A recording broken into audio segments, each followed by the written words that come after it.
ஒரு குருவும் சீடனும் காட்டு வழியே போய்கிட்டு இருந்தாங்க. திடீர்னு ஒரு காட்டாற்று வெள்ளம் வந்தது. ரெண்டு பேரும் சரி அந்த காட்டாற்று வெள்ளத்தை கடப்பதற்காக இறங்கினாங்க. சீடன் என்ன பண்ணா, குருநாதர் முந்திட்டு ஓடினான். குருநாதர் கோபத்தோட பின்னாடி போனார். போய் அந்த மறுகரையை அடைந்த பின்னாடி சீடன்கிட்ட சொன்னார், உனக்கு கொஞ்சமாவது குருநாதர் மேலே மரியாதை இருக்கா?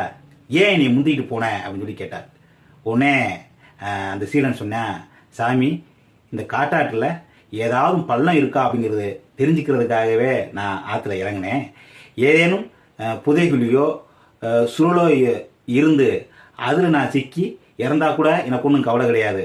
உங்களுக்கு எந்த ஆபத்தும் வந்துடக்கூடாது. ஏன்னா உங்களை நம்பி பல பேர் தங்களுடைய வாழ்க்கையில் முன்னேறுவதற்கும் தேர்ச்சி பெறுவதற்கும் காத்து கொண்டிருக்கிறார்கள். அவர்களுக்கு அது பேர் இழப்பாகிவிடும். எனவே என்னை மன்னித்தருங்கள் அப்படின்னு சொல்லி சொன்னான்.